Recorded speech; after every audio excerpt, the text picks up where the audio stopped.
All right. Welcome to another episode of The Growth Compass, where we seek direction in the ocean of business growth opportunities.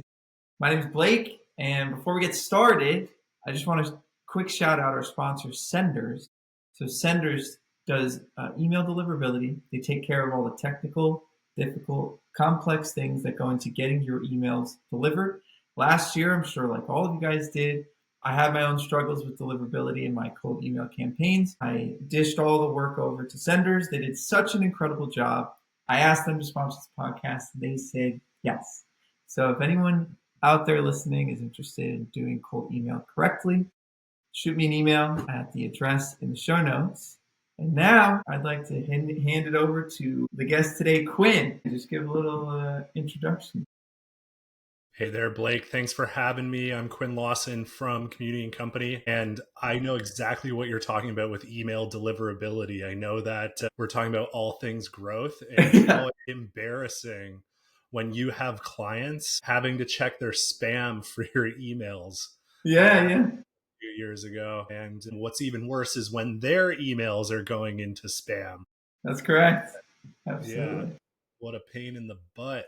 So I'm from Community and Company. I've got a international content marketing agency. I'm based out of Toronto, Canada. I've got folks all over. We're remote first. Our main thing is thought leadership. So we help folks who have a lot of deep domain expertise, subject matter expertise, scale up, getting it out there, getting their expertise out there so that people who want to buy from them come to them. Awesome. Well, so a lot of the questions I wrote down are specific to the agency that you're running because I think it's an interesting space to be in, especially now. So before we get to most of those questions, I'm curious about before Community and Company. You said you're based in Toronto. Are you from the area? Did you move there? You just mentioned a couple of jobs maybe that you had before launching the companies. Yeah, sure. So I've always worked in and around startups. I started this agency out of a failed startup. I worked on an AI startup it would be 5-6 years ago now. So Wow. my co-founder, I'm not a very technical, I've always worked in and around sort of software and technology, but I'm a marketer. I'm a salesperson first and foremost. And we were building an AI startup using all of what we didn't realize at the time, core LLM tech. And we just didn't have a giant data set. So we were kind of fumbling in the dark, trying to build a software testing tool. But one thing I realized, not just from that experience, but from previous experiences, is how much that folks need to be marketing and getting their message out, even when they build great products. So the way that I learned about that in the project that I was working before Quala, which was this AI testing tool, I worked for a co-founder of Ethereum in Toronto. So one of the companies that I worked for was a cryptocurrency wallet. It was a hot wallet. If you know what that is, it's, you store your keys on the wallet. It's a very innovative product. And we had to we had to educate people before we sold to them. Sure. When we were building that. And that's kind of been the stream through all of my career is helping people with go to market at an early stage, set up, plant their flag, figure out what industry, what audience they need to talk to. I also got my start organizing startup events. You're asking where I'm from. So I've been in Toronto for almost 10 years now. I grew up on a farm outside of a city called London, Ontario, which is about 2 hours from Toronto. It's kind of the hockey capital. It's like known for being the hockey capital. Okay, cool. Yeah, it's got like the best junior team in history, pretty much. Oh, nice. And my career started in Victoria, British Columbia, which is in between Vancouver and Seattle. And that's where I really fell in love with startups and helping entrepreneurs because Victoria is on an island. It's on Vancouver Island, and it's got one of the highest density of creative industries, entrepreneurs And coming from London, which I think I could relate to where you're from with Philadelphia, it's very much like you could say like traditional manufacturing, a little bit like Rust Belt type of vibe. Yeah. Going to the West Coast, where there's mountains and just sort of like a lot more like nature and optimism, and folks are just really creative out there. Nice. It was good. It was good for setting me up for the direction I wanted to go on. Yeah, so you said you were involved in collecting a lot of individuals together at that point in the startup community. That's how you got Yeah, your start? exactly. Yeah. So 2010. This is just about when I was wrapping up school. I saw all of these community events, sort of startup events, and there wasn't even really this language being used around startup communities, entrepreneur, talking to, either my parents or older folks. Like the word entrepreneur wasn't like widely accepted or known, I would say, other than outside of probably San Francisco or LA or New York or whatever. But I was organizing in London. My theory was if I can take the energy of what I'm seeing on the West Coast back home with me to London, a city of 400,000 people, I could get ahead of and organize and find opportunities with entrepreneur communities.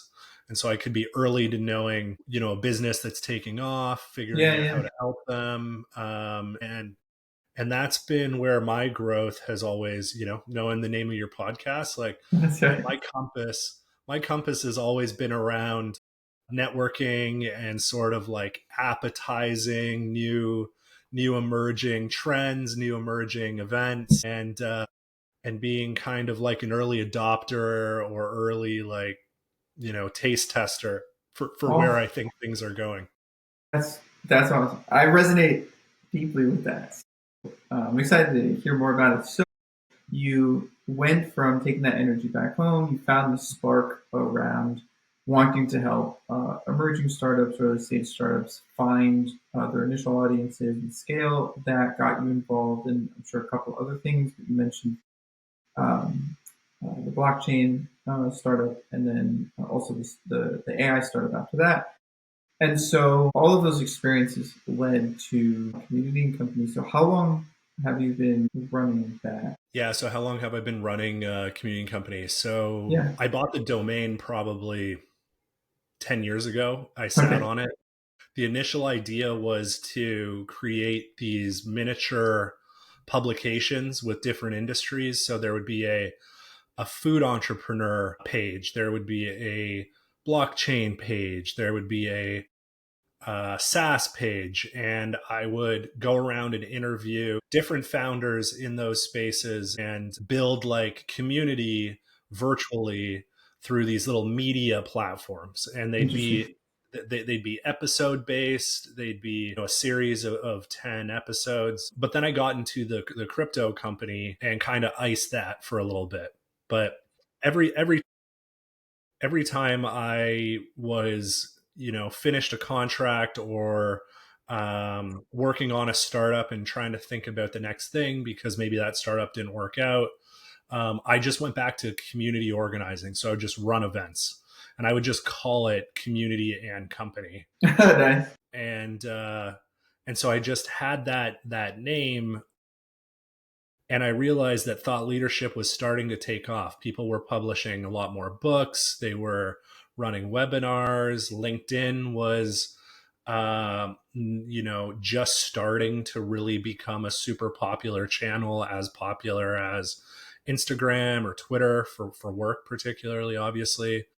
And so 4 or 5 years ago, I would have interview. It was really revolutionary to tell founders, I'm going to ghostwrite for you. I'm going to ghostwrite for you. And I'm going to not just ghostwrite, I'm going to make it so simple for you by interviewing you on a phone call. I'm going to record it with my phone. I'm going to pay someone to transcribe those. And when I used to do that, it was a human transcriber. I would have to send an hour long call and pay $1.25 USD per minute to transcribe an hour Wow. call. Yeah, was like $100 to do it. Oh my God. And then I would give it to a ghostwriter or myself and like sit down, and I'd have to sit for hours and like come up with the topics and like figure out what the point they were trying to make if they weren't very clear media trained speakers. Yeah, And sure. then I'd package it into posts, and I'd say, here you go, let's publish this to your LinkedIn and see what happens. And honestly, there's still a ton of people who don't quite understand, personal branding, but it seems to be the soup du jour right now. It's like the very popular go-to channel, I think, right now. Which is why it's awesome to hear that you were doing that. So how many years ago you said? About 5 or 6. That's when you first Maybe started. 5 years now. Yeah. 5 years. So for you personally, because I know you work with a lot of other people to establish their either initial customers or scale after they've established their initial base. But for you personally, how? This is a two-part question, and I'll talk about it now and then before. So before, when you were first starting out, how did you go about establishing your first few clients? Great question. Honestly, I just hustled to get my first few clients. I just asked for it's like it's like with any sort of R&D project, right? Like I just asked people for trials. That's the bottom line. I said, you're not working on your website, you have not set up your Google Analytics or done anything related to SEO. And I also said things like, you have 5,000 followers on your LinkedIn and you haven't published in 10 months. So there's a lot of eyeballs. You are not using, you have this huge asset. You have this Ferrari that is sitting in the barn and you have not taken it out for a drive in Is a it is while. this cold outreach that you were doing? Just relationships. Yeah. So your personal network? Yeah, my network. But my network came to me from going to events, volunteering. It takes a long time to build up a network where not just people know you and are willing to give you sort of a questionable shot, I would say, but even just to go to where once you get an agency going and people really have established like trust in you, like, they just take, if you say you need to do this and they'll be like, go ahead and do it right away. But yeah, you have to kind of fight for it, and it's a lot of like interpersonal, you know all these little micro relationship things. You have to sell people and be convinced that and convince them, and also convince yourself that you're not gonna let them down, and Yeah, that and they need to give you a shot, and they have to see that you are hungry yeah, in yeah. order to get those first few clients. Um, so yeah, so I always find that, I was saying on another call the other day, that relationships are so local. Not so many folks think about scalability and just, like when it comes to warming up emails, that's a whole different ball game Sure. from what my core is for my business, in that you really only ever need 25, sometimes one or two, like the other one is backup, to just break through and make your business a success, I think. um, So yeah, so after that initial stage of collecting your base, I guess, to whatever that meant to you, like reaching out to your personal network, getting those first couple of experiences down, did your because a lot of time, because I speak with a lot of agency service provider owners, and a number of them speak to the fact that word of mouth referral, like at any stage of the business, is sufficient enough to drive the amount of business that they're looking for. And then some of them, introduce some other types of growth tactics. So for you personally, that was about 4 or 5 years ago that you really started, got your first couple of customers. Have your approaches to growth changed since then, or do you still use that personal network referral? And if there are different ones, what are? yeah, referrals are absolutely critical. They're kind of like what folks in customer success call your NPS score. It's like you're literally like your net promoter score. Are they willing to Sure. promote you? And if you get a referral, that's really great. And what's even better sometimes is when folks want to keep you a secret, Yeah. whether through, whether contractually, legally, or just, as I've had clients like at events, after I had helped them out a little bit, thank the whole team. And even though I'm not on their core team, they like kind of like look at me, and then I like watch them register like Yeah. with like a wink, but not actually, look at that, not Look at actually, that. look at those balloons, but not actually giving me the sort of the kudos, because there's so many competitors in the room. It's Yeah, yeah, great. yeah. Well, cool. And so yeah, so as of right now, so those referrals, I guess between those that would like to keep you secret or not, is it mainly referral driven, or do you do any type of cold outreach yourself, or I don't know, some thought leadership or Yeah, so? I still do. I still do corporate outreach, in the sense that I try to still give stuff away. Like I still try to call people that I want to work with, and I still sell them hard on giving them part of a strategy, or asking them, casually if they've thought of this or thought of that, or showing them the process, not with the intention of selling them, but trying to help them out to the point where they could do it themselves based on what I show them. And it's kind of been challenging, because you kind of are willing to let some things go. Like you give a lot more value out there than you might have come back to you. But I find that if I try to selfishly make it very transactional, the relationship doesn't end up going very far. And so I don't know if that's maybe a challenge of my own marketing, or perhaps it's just a part of how personal branding is very hard to describe or quantify. But I find that 9 times out of 10, that if I show people rather than spend all my time up front convincing them, Sure. then I'm locked in, and can take it in some kind of direction. And obviously there are things like churn. If just sort of operate with a very high level of integrity, Yeah, then yeah. you can be willing to put that out there. And as long as you're not fighting for your next meal, and you're willing to be humble for like a really long time, Okay. I really like this strategy. Yeah. Cool. So I guess what I'm picking up is it is not necessarily something where there's like a number that you're looking to reach. About reaches a month. It's less like packaged and repeatable. It's more so like, okay, here's somebody that I think could use my services. Like, let me reach out to them and present it in this way. Or here's a company I'd really like to work with, and let me present it in this way. Do you use Yeah. Yeah, so you were mentioning at the beginning your own personal relationship to cold email, and I really think it's an interesting piece of this whole growth puzzle because of like the different tactics that you can use, and this whole concept of deliverability. So what do you use cold outreach for that? You mentioned your clients might. What is your relationship to, or opinion even, on cold outreach through email as a tactic? I think it's incredible. I think it's kind of a, proceed with caution tool.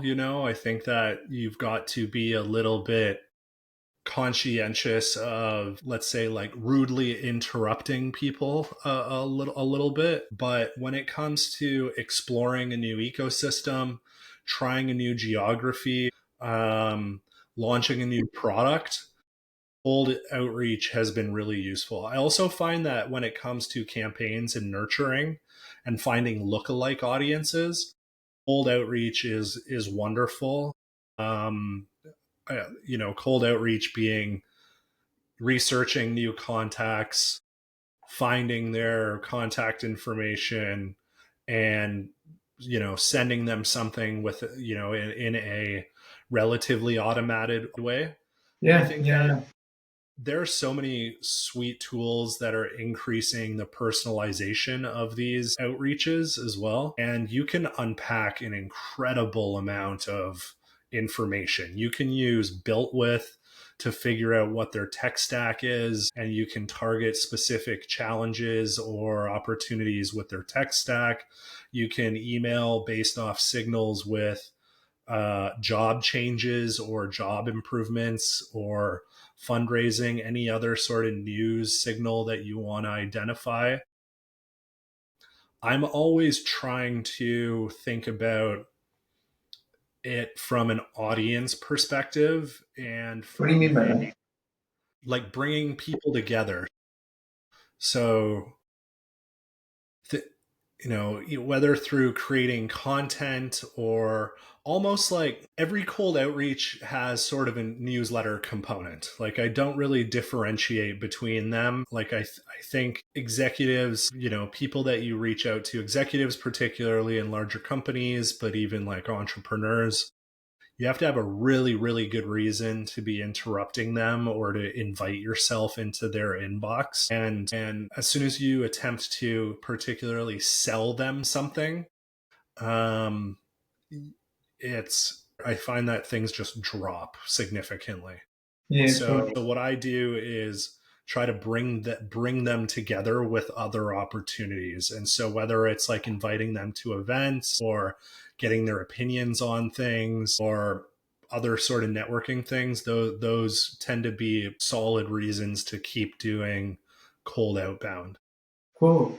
So, a little bit of a different question, but I mean, I love hearing this question from people that run their own businesses. Is that at this moment, over the course of however long, what would you describe as your biggest pain points or things that you're working through in your business? Yeah, really good point. Really good question.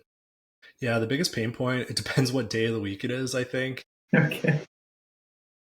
Just staying on top, classic agency, staying on top of everything. I wish that there are so many complex campaigns that I would love to execute on. And there's things that we have been doing that are really, really strong playbooks that I could duplicate for other clients. But the scalability and while maintaining the quality and overall just sanity of me and my team is a challenge. I would love to scale up and triple. I have so many great opportunities right now, but switching between all the different tasks I need to do because we are a small boutique agency, sort of under assault from AI and changing marketing tactics. It's hard to know if I'm playing my cards right, to be honest. Yeah, absolutely. Have you felt the and also thank you for being open about that because I do again have I mean I learn a lot from perspectives like that and there are a lot of people that I think share like you just said typical agency owner like the idea of scaling versus quality and how to maintain that as you continue moving. So has there been any way in particular that you've tried to approach that yet? Yeah, honestly, I've tried scaling. My main issue, I believe, is I think I tend to repeat many processes that could be, and better SOPs could be repeated. And Sure. then after that, delegated. Okay. Yeah. Yeah. I'm such a curious and creative, like, those are my strengths, I would say, and that's what I'm good at. And so when I get weighed down, like every new client adds a new level of management, like a the square root of the compounding or whatever of new clients equals just new management. Yeah. And so I Sure. have not, over the last 4 years, I've gone from rapid growth, having very wild notion boards to spreadsheets to let's just see how it goes to Yeah.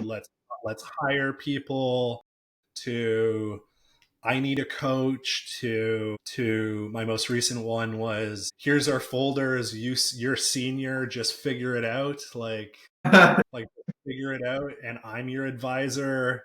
And they've all just been very frustrating and like, just increased resentment around knowing that I could be making a lot bigger impact for more people, Yeah, yeah, but my own inability to manage or delegate is a barrier to doing more.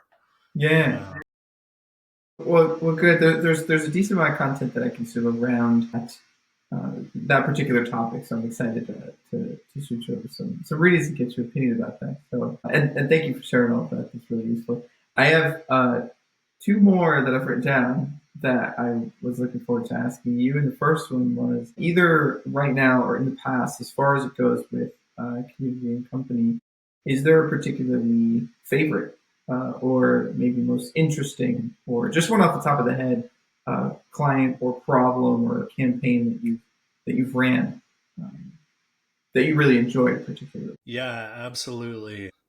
I've worked with this very senior business leader in Canada here. He's also globally recognized. He specializes in board education. He's so senior and has been so successful that he's trained thousands and thousands of directors through like accredited programs. So think like international corporate director, sort of like a CPA or a lawyer sort of designation or MBA after their name, to the point where he was knighted. He wasn't knighted. He was What? given he was given an award from the Queen called the Order of the British Empire Award Wow, for helping with economics, like literally for being good at business. that's He was given a hilarious. medal from the Queen, and so I have regularly helped him modernize his education to and his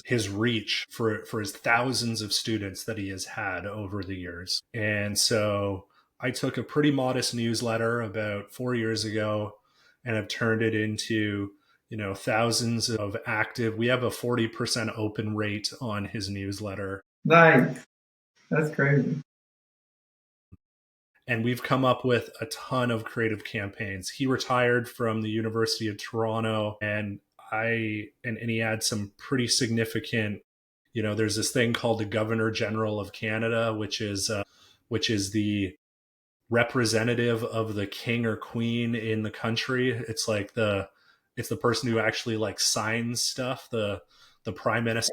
And so he was there, giving accolades to my client. And even though he has had a large, long career that I'm not trying to claim any credit for that. I just know that I've helped him. Absolutely.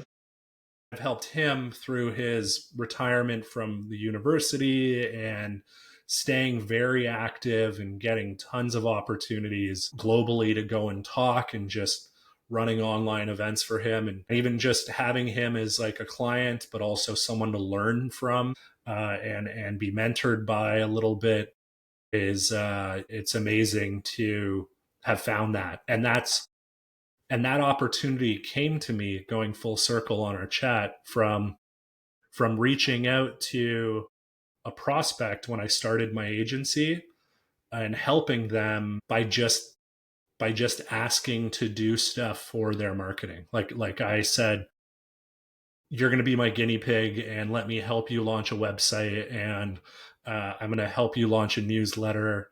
Pay me what you can, let me do it. And it was wildly successful with her, and she had a fantastic network. And this has, her referral from her to David is what's led to this being one of my most core sort of treasured clients in my career. That's so cool, Quinn. That's a really awesome story.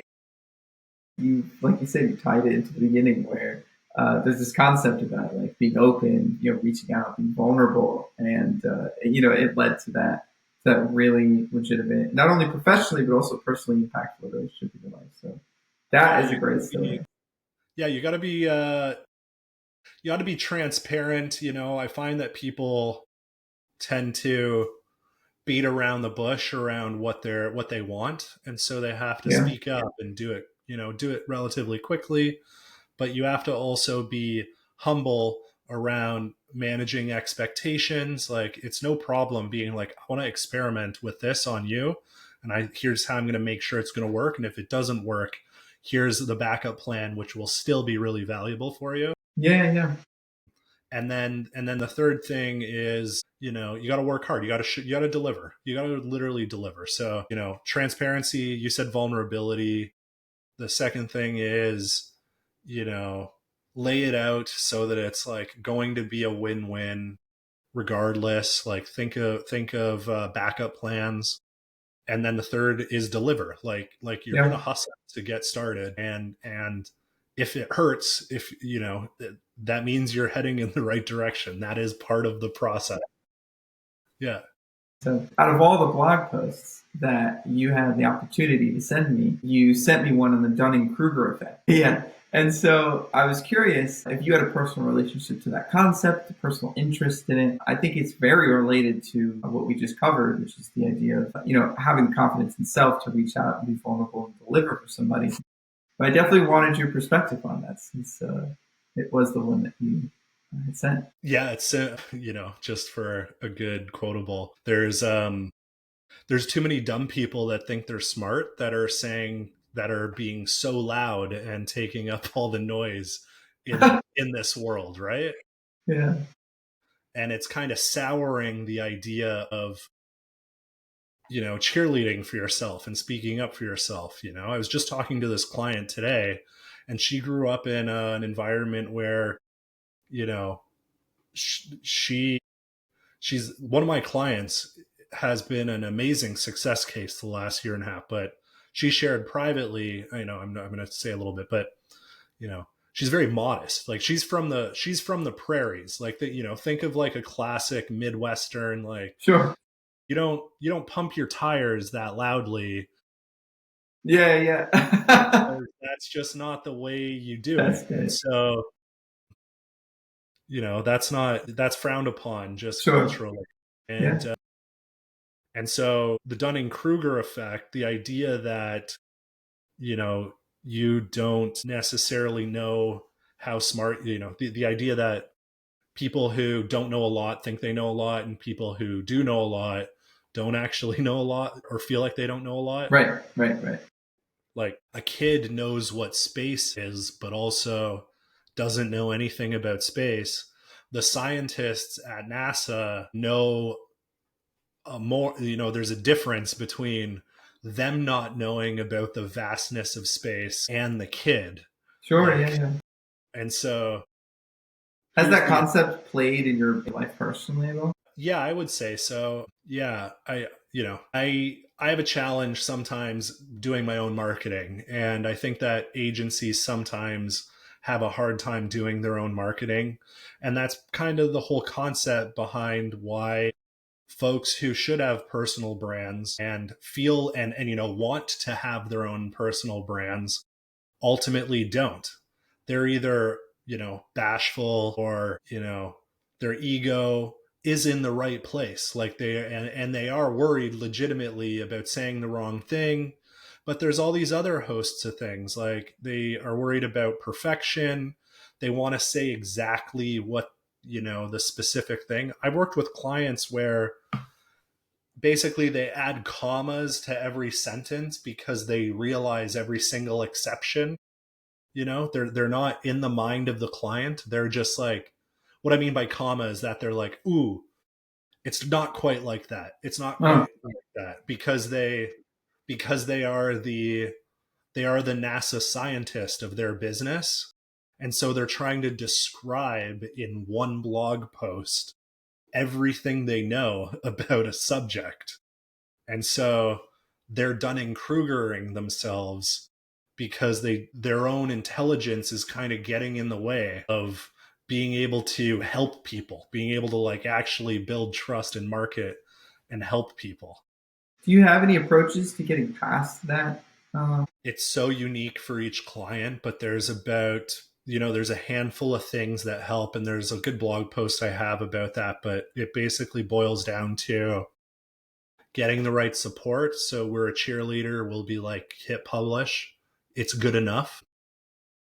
fighting the Super Bowl ad fallacy, where it's like, if I write this one perfect blog post, everyone's going to understand what I'm doing and will want to buy.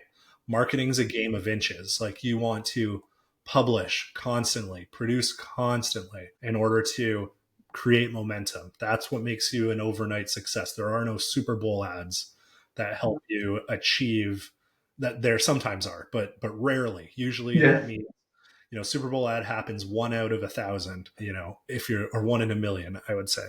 But there's also as distance, like the very thing that makes you the expert means that it's sometimes hard for you to speak to your prospects who don't know what you're doing. If Sure. you've been in a university and researched blockchains, or how a new cryptocurrency or something, and it happens to be an incredible new technology, you have no practice or understanding of how to get a case study or a trial at a financial institution. You've never talked to someone out in the public who works at a bank. So you need to recognize what your expertise is. It's still you leading the charge on it, but you need help translating that so it fits. It's like the Charles Darwin, like, Yeah.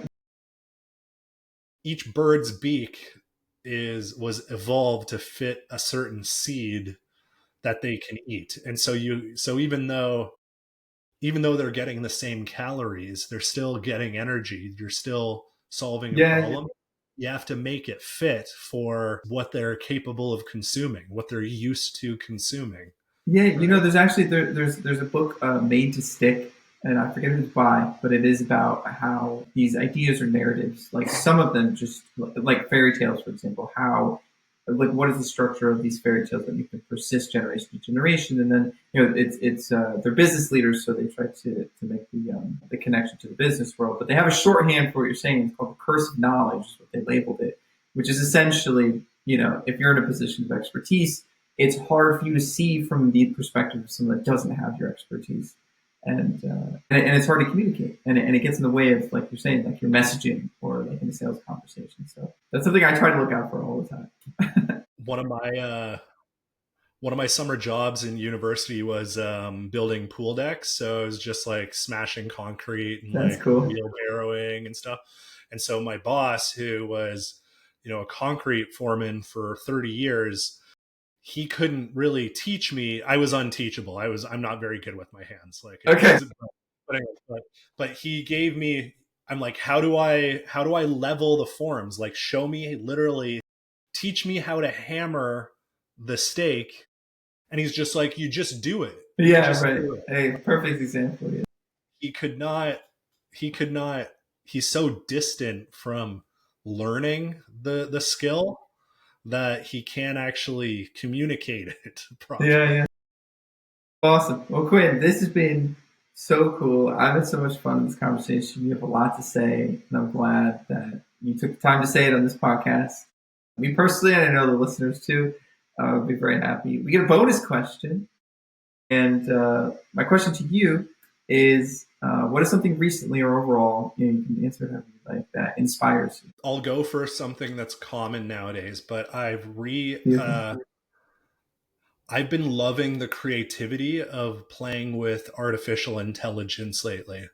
I've been using this beginner's mindset of just trialing and erroring and just signing up for that new service, finding a way to incorporate it into my everyday. And I used to be very fearful of what it's going to do, particularly as a marketer. Like, the core thing about this technology is words, like literally producing words. So that's a very frightening thing, or has been for me, thinking about that as a career in an industry and what the impact of that is. But just playing with it lately is so enjoyable. And just once you get over it and think of it as this historically game changing tool, but just a tool, it's an exciting time. It's like such an exciting time. AI has been really inspiring. Good. I love that. I think there's a lot of opinion about. I mean, you hear literally everywhere that AI is scary or intimidating. It's always refreshing to me to hear somebody that looks at it in an inspirational way. So I appreciate you for that.